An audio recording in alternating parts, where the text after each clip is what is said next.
2-0. Eto na nga po mga kawan stories ang storya sa serye ngayon ng Minnesota Timberwolves at Denver Nuggets. Bago pa man magsimula ang Game 2, marami nga po ang naniniwala ng mga fans na babawi nga daw dito ang Nuggets. Kilala rin naman natin si Coach Mike Malone na gagawa ito ng paraan para makabawi dahil delikado sila sa game na ito. Ngunit mukhang iba ang kinalabasan ngayong laro dahil guess what? Literal ginawang G-League team ng Minnesota Timberwolves ang defending champions. Bukod nga sa katotohanan na hawak pa rin nila ang home court, hindi pa dito naglaro ang isa sa mga sentro ng Timberwolves at natalo pa rin ang Denver Nuggets. Ano na nga bang gagawin ngayon ni Coach Mike Malone? Well, tara na talakayin natin yan at pag-usapan ang balitang umayaw na nga po ang kampo ni Paul George sa Los Angeles Clippers. Pero bago yan, please don't forget to hit the notification bell at mag-subscribe sa aking channel.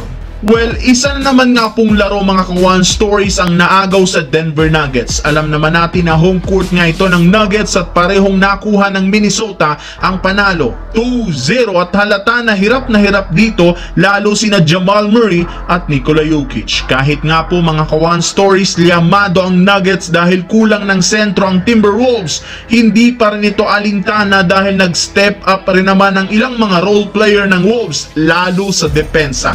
Nagsimula nga pong umarangkada ang napakahigpit na depensa ng Timberwolves sa first half at umabot pa sa 32 points ang kalamangan sa kabuuan.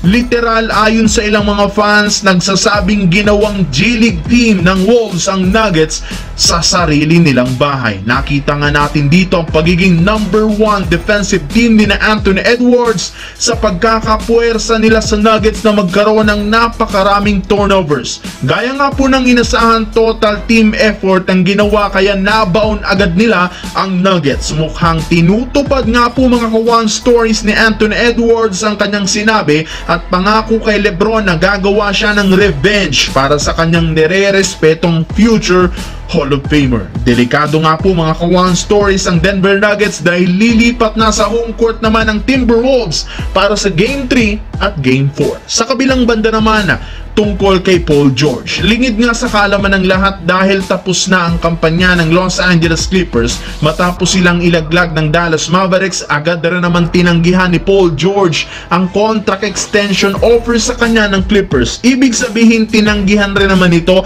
ang natirnerang player option. Meaning papasok nga ito mga kawan story sa free agency at makikipag-negotiate sa ibang team or should I say gaya ni Klay Thompson, i-explore din ang free agency. Malaking superstar to mga kawan stories kaya malamang sa malamang maraming contender team dito ang maghahabol at isa na dyan ang Philadelphia 76ers na pinaka-target si Paul George para maging katandem ni na Joel Embiid at Tyrese Maxey.